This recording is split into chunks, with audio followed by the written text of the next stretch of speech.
Hey, Kimberly, how's it going? Good to be back with you. Monica, going great. Good, good. Anything new with you over there in Texas? Well, we have the new dog. We have the new dog, and it's a new year, obviously, and I'm actually very excited about it. I'm not really big on resolutions as so much as I am on setting goals. We talked about that in one of our previous videos. Very big on setting goals, finding new ways to reach those goals, reevaluate those goals, while acknowledging that nothing's necessarily broken, but just looking for improvement. Right. I think that's a good way to look at it. And speaking of those goals, I've had some conversations with some of my clients recently that I work with through 50 Fierce and Fit about some of the challenges that they've dealt with this holiday season, which I think are relevant for many first responders in the field. But really just having those conversations about how the holidays are really tough for people. And this can apply to birthdays, anniversaries, deaths, anything throughout the year that's significant to you. But really just feeling that extra hurt and maybe the amplified emotions of the holidays, and depending on what that means to you and why you feel that way. Absolutely. I mean, there are people who dread the holidays. Then there's people who are disappointed in the holidays. There's people that are actually hurt in the holidays. I mean, and they come out of it into the new year and they're looking to get the new year started and they're, setting their goals, making change, continuing progress. And a lot of people feel as if they've stepped back or they've lost momentum or have to start farther back than they really should. And it's unfortunate. A lot of that is self-imposed. Yes, broken people break other people, and we have very bad things that happen during the holidays, or very bad things that happen in life. But oftentimes when we talk to people, or if we really look at ourselves, self-reflection, we see that it's how we thought about it or how we handled it that is causing us the long-term harm. Right. And the first thing that comes to mind with me, and I always go back to this, I think this is like the number one thing that I preach to my clients is self-care. Trying to find different coping mechanisms of ways to work through whatever that hurt is. I know, for example, a good one is loss of a loved one. A lot of people feel that extra hurt around the holidays when, someone isn't there to celebrate with you that you're used to seeing and being around. But maybe finding different ways to cope with that, whether it's journaling or going for a walk, or maybe looking through old photos or finding the good memories and the good times with that person. So you have those good memories, even though they still might be painful, it's like the extra piece of hope. Sometimes I think that helps get us through and the good memories, the positivity aspect of it that helps with the mindset shift there. I have a client who lost her mother, and she was telling me about how hard the holidays are for that. And, part of being a coach is literally just sitting back and listening to the client talk and not have preconceived ideas or not think that I know what she's going to say. And it's really good that I practiced that, because what she told me wasn't that, she loved her mother so much and she's going to miss her and they had great holiday memories. She had a terrible relationship with her mother, and her mother died. And she's actually mourning the loss of the possibility of fixing the relationship. She's mourning the loss of the future holidays that could have been, the storybook with her mom. And I was thinking, boy, there's just so much hurt that so many of us have to deal with in a time that's supposed to be positive. And, in all honesty, it can be just a day for you. If it is not a day that you celebrate, it's not a day that you want to celebrate, don't feel the need to celebrate it. Just, I never want to tell somebody, well, just get by, but sometimes that's what you have to do. Get through that day. Don't give the day significance if it doesn't need it. But you and I were talking earlier about the first responders who are either at work or, like me, at home on the holidays whenever, my active first responder is at work. What can we do to make those dates, those times, those events better. And we do have some things seem kind of simple, but they only work if you do them. And so that's why we want to mention them. And, one of them is, bring your food with you. If it's a big night that involves a lot of food and you're going to be working, whether it's a squad car or an interrogation room or garden a prisoner or whatever, have your food with you so that you can, in fact, celebrate that night with the food that you want to eat. And that sounds so minor, but, working in Dallas, I had to get used to eating in a really dirty squad car. It took a while. Those cars are gross. They're really disgusting. But I was the one that was missing out on eating my celebratory meal, while I was at work. So that sounds really minor, but it can be done. And that does tie in also to what you like to help people remember is that, celebrate in a way that's good for you. When it comes to your meal planning, bring in your food to you and stuff like that, with you and stuff like that. So that's a real minor one, but it can actually be helpful. And I think one of the first things that people have to do is they have to acknowledge that they're going to be at work. Yeah. You just got to acknowledge it. I'm going to be at work. Be at work. So some other things that people can do is celebrate that event at a time outside of those hours. So outside those hours, it doesn't have to necessarily be at that, specific time. Maybe do, Christmas later, Christmas gifts later or earlier. Do the meal day before, day after, week before, week after. Military families are very, very good at doing this. So it's kind of funny because I think we get down in the dumps because we wake up on Christmas Day and we're freaking irritated because we got to go into work and we got to put on the uniform and it kind of just starts your day off crappy. Is like, well, now I have to treat Christmas Day like just every other day, which is kind of disheartening if we're all being honest. Mm-hmm.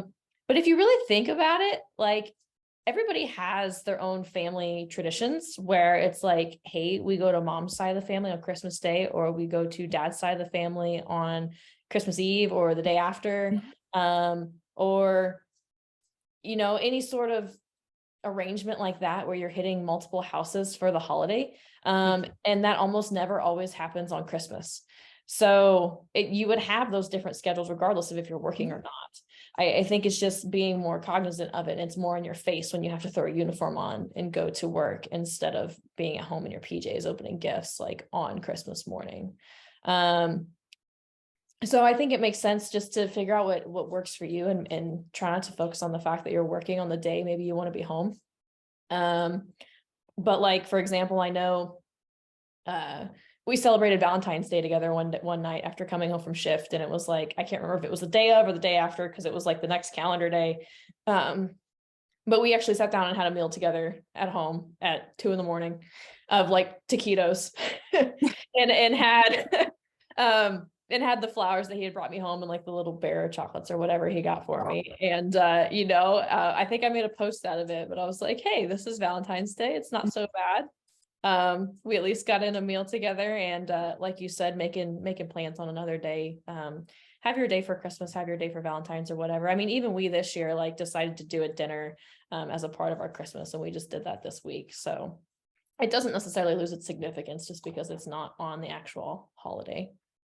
And, I think that we become resilient also when we start doing that on the regular times, you have to work Christmas, you have to work a holiday or whatever.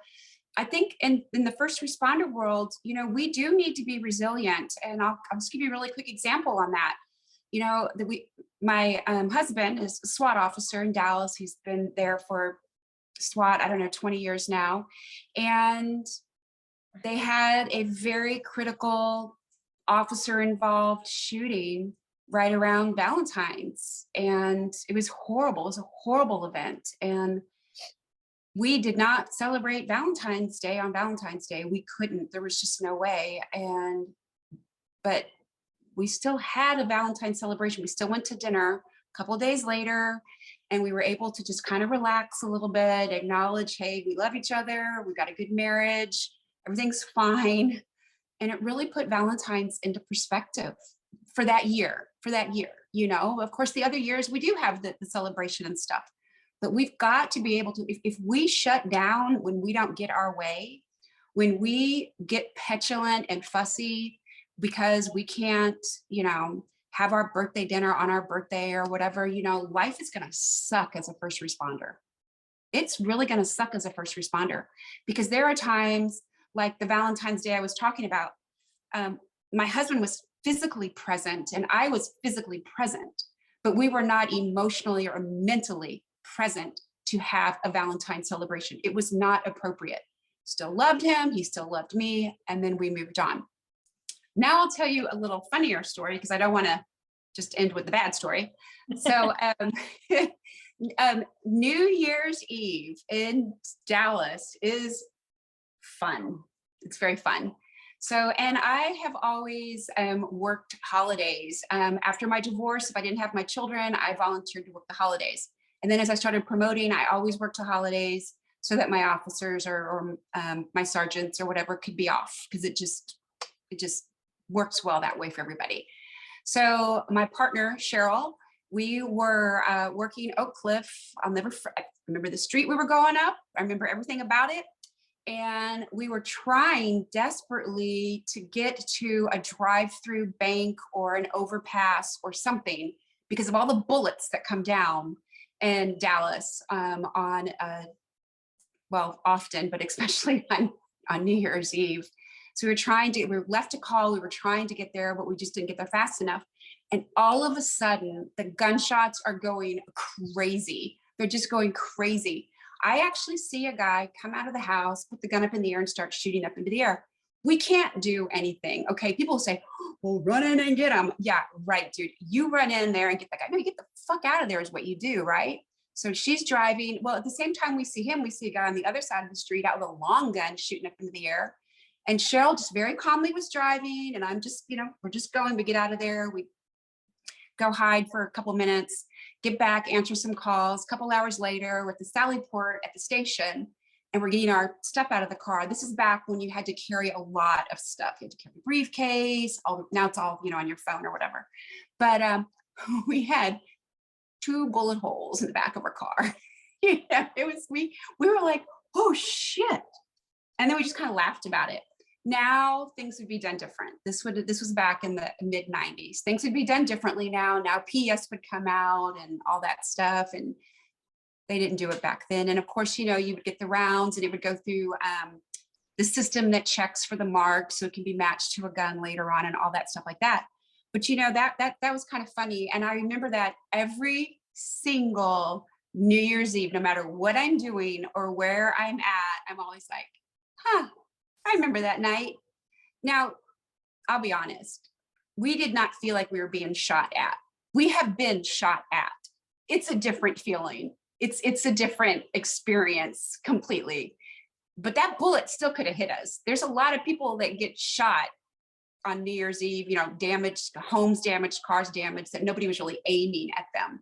But anyway, we thought that was that's kind of a funny, don't you think that was funny? That's crazy actually, but yeah. It is crazy. It is crazy. But you know what? That another thing that you and I were talking about. So Cheryl and I were friends. Cheryl was very seriously injured at work, and she recovered and she's come back and she did really good. Great officer, great partner, great supervisor. She promoted to sergeant. We've worked together over the years. We have a friendship, but we also have that shared memory of being together on New Year's Eve at midnight, when that would not be our first choice. That's not, we have other things in life that we would have rather have been doing. But when we are with people that we work with, and again, they're not our best friends necessarily. They might be, but they don't have to be. It could be somebody you're just working with. Heck, you might be at jail, booking somebody in, processing somebody in, when it hits midnight on New Year's Eve, or, midnight on Christmas Eve, Christmas Day, or whatever. Those people that are around you, you can make that something. Even if it's you hug people or you high five people or you look around, you say, hey, Happy New Year's, Merry Christmas, or whatever, and you form relationship. And I guarantee you will remember that years down the road. Now, how you remember it is completely up to each of us. And that's what makes us resilient. Yes, we can remember the prisoner that we were there with. Yes, we can remember that every jail stinks. There's so many things that the nurse line is always backed up. I mean, somebody's screaming, somebody's crying, you know, I mean, there's so many things you can remember about being in a jail. Or you can twist it, you can spin it, and you can remind yourself that I'm doing a job I love, and I was other people that were feeling probably the same way I was feeling, and we had an experience together. Yeah, People perspective try, is everything. yeah, yeah. I like that. I think in addition to that, you know, if you have some time, if you're at work in a patrol car, or maybe you're on an ambulance or in a fire truck, wherever you're at, stationed somewhere, you can always pick up the phone and call your loved ones, video Mhm. chat, even better, even if they're in the next city over, just to give you some face-to-face time with your loved ones on a special day or a holiday. It helps lessen the blow maybe a little bit. Just to have that interaction on the actual holiday, if that would help you out. For some people, it might make you more sad. I'm not sure. I've had a couple of those calls on holidays where I'm not with my family, and it's kind of a bummer. But you know, it's good to hear from those people and connect with those people one way or the other. So that might be a good thing to do with the help of technology and everything post-COVID. It's all Zoom and FaceTime to have some face-to-face interaction. So I think that's another good consideration. Maybe if you've got your plate of turkey and mashed potatoes, and you make a FaceTime call while everybody else is eating their food, you know, it seems as close to normal as you're going to get that day. So every little thing helps, I think. Just one thing about that, and that is be very aware of, you know, body cameras and car camera systems and stuff like that. Not necessarily that anybody would say anything inappropriate, but just remember, you know, your department's policies and procedures when it comes to recordings and all that. And I also, and I can't help this. This is just the me, and that is be so safe and be so careful in the squad car wherever you are. And I know that you would never even think you have to say that because you always are careful, Monica. But you know, I just really beg of people, don't let your guard down. Don't get emotional because you're talking to somebody, or your family's emotional, or your significant others whining and bitching that you're not home or whatever. Don't let your guard down. You know, you're still at work, and you still need to be safe. But yes, do what you can. Do what you can to make it normal. Do what you can to make it special. I just think so much of this goes back to what we make it, the Mhm. story that we tell ourselves about it, and what we do to take care of ourselves and to take care of others. That's pretty much what it comes down to. You know, nobody's going to do this for us, Monica. And that's what you and I have based our whole entire, you know, careers and service on. Nobody's going to take care of us. We have to do this ourselves, and we can help each other. But you know, ultimately, we have to do this ourselves. Yep. Yeah, we were lucky enough that the main police department I was with had a gated parking lot, so you could at least feel remotely safe in there. I mean, shit happens, but for the most part, it was gated and secured, so you could at least have some downtime or make a phone call if you needed to Mhm. within that safe area, you know. But I know not all police departments are like that, where they have something secure or gated, because the agency I'm with currently does not. So I get it, but that goes with pretty much any day of being aware of your surroundings and where you're at. Yep. But I like it. I like what we've said as far as mindset and perspective, you know, doing the best you can with what you have sometimes. And really just making sure you're intentional with the time that you do have, especially when you're off duty, to spend it with the family and friends you want to be with, and also time for yourself and time for that self-care that's going to keep you going long term. Yeah, and one other thing, never assume that everybody else is happier than you are. Valid. Never assume that. Never, we can set ourselves up for so much on that. We can think that everybody else is happy. I mean, we don't want to think that they're all miserable either, okay? But don't think everybody's happy and everybody's family is getting together and everybody's having the best gifts ever. I mean, we don't know what's happening. There are some people that might look at that officer going to work by themselves and think, damn, I wish I was her. You know, I wish I could just get away and breathe on the holidays. Right. So yeah, and again, I know we've talked about the big holidays, but in the first responder world, there are other days that are of great significance for many of us. And that is when we have lost our coworkers, our partners, or our coworkers. The city of Dallas, we lost a significant amount of officers in one night. And that will, in history, that forever in history, that day will always be marked by that. But, after working in Dallas for 30 years, there's not a month that goes by that we don't have a couple of anniversaries of when we've lost somebody just while I was here, much less over the 180 some years of the department. And we have to find ways to celebrate those that's healthy for us. So celebrate it in a way that keeps our mind in the game. Celebrate it where, like you said earlier, that we can think of the good times we had with them. Think of what they've done. Think what we've learned from them. Enjoy something that we've done. And one thing that I learned from somebody, so we had, if anybody wants to look this up, we had Bromley, who was shot and killed by his partners back in 1991, I believe it was, in a parking lot on Camp Wisdom. And he was shot on a drug deal. And it was very, very, very bad. I mean, to this day, it was really, really bad. And the officers involved in the shooting are very good officers. And, it was hard for everybody. Well, I worked with then I was working communications after that because I was pregnant with my first son. And I was working with his wife, his widow, Cynthia Bromley. And she knew that I knew her husband. And I would talk to her. We were nice to each other. I was so scared to say anything wrong, And I remember she sat me down one time and she said, I need you to talk about him. I need to hear about him. I need to hear about him. It makes me feel better. And I'm like, I'm so afraid to say anything. And she goes, I need to hear about him. I need to celebrate not just his death. I need to celebrate his life. And so I was able to tell her the stories about how he helped me at court and how he helped me with some arrests and all the rest of the stuff like that. And I've never forgotten that because,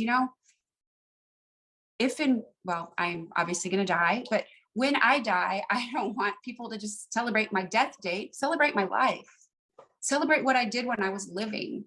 And as first responders, we deal with death a lot, but it doesn't mean that we're good at it. It doesn't mean that we've accepted it or we want to deal with it. We still pay a price every single time.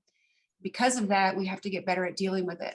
So when those anniversaries come around, as horrific as they are, that is a really good time to also celebrate the good that happened. And I'll never forget that. I'll never forget that. She ultimately died pretty soon after he died.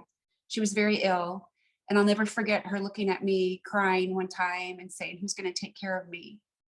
And at that time I was still afraid to talk about him, and I was just like, I don't know. And then her telling me that equipped me to be better to talk about it and to celebrate his life. Yes, we still remember the day he died. We'll never forget the day he died. But when I hear his name, I think about the jokes he used to tell. And I think about how he had us all in stitches on his silliness. And then how he was able to turn it off and to be very serious and be a good, solid cop when we needed it. So very serious story to make a point. Let's celebrate the living and not the death. Yeah, I think that puts things into perspective too, about being a little grumpy about working on a holiday as well. Yeah. So, yeah. All And right. I just wrote, my intention is not to ever make light of anybody's feelings. My intention is not to tell somebody, well, you have nothing to complain about, because you know what? If it hurts us, it hurts us. If it bothers us, it bothers us. But like you and I are always telling people, if it's bothering you, look and see why it's bothering you, and then come up with a solution to help yourself. Don't let it keep bothering you, because you're going to pay the price. We got enough shit to deal with. We don't have to make our own. Yep. I love it. I think that's a good note to end on. Help yourself. And keep things in perspective, ultimately. So very cool. Kimberly, where can we find you if we want more info or we want to reach out to talk to you? Okay, so I have tothepointcoach.org is my website. And on Facebook, I have a public group for women called Bold and Brave Women. and I have a retirement page that's called Let's Retire. And those are both geared towards first responders throughout all phases of life. And somebody could also email me at retirestrat, STRAT, 6138 at gmail.com. Once you make contact with me, we can talk anyway, in person, over the phone, any way that works. And how about you? How do they get a hold of you? Perfect. Best way to find me is on Facebook through 50 Fierce and Fit group. You can search that group, request to join. You can also message me directly, add me on Facebook by name, Monica Eaton, and message me directly, and we can chat there. And like Kimberly said, happy to help with anything, life, career, fitness, nutrition, health. Any question you got for me, I'll do my best to help you out. And if I don't have an answer for you, I'll try to point you in the right direction regardless. So that's me. And then they can also find all the videos that we've done, because we've done quite a few videos now. Yes, I have my YouTube page, which I believe you can search by 50 Fierce and Fit. I don't know if I have the handle set up where you have the actual link to it, but you can search me on Facebook and find, or on Facebook, on YouTube, and find it there. And then you also have your YouTube page. To the Point Coach. There we go. And we should run a contest someday for people to watch the videos and count the amount of time that your German Shepherd's ears come across the screen. I'd be curious to know, because I wouldn't know that answer either. I'd have to go back and look at it. It's greatness. Dogs. It's greatness. So Monica, thank you so much for this. This was kind of a serious, fun, but still serious topic and all. And thank you so much. I think us being transparent could really help our first responding women out there. For sure. Our goal is thrives. Absolutely. Thrive however you need to. Get there, make it happen. Keep fighting the good fight. Yep. Perfect. Thanks so much. Thank you. Until next time, we'll see y'all later. Bye-bye.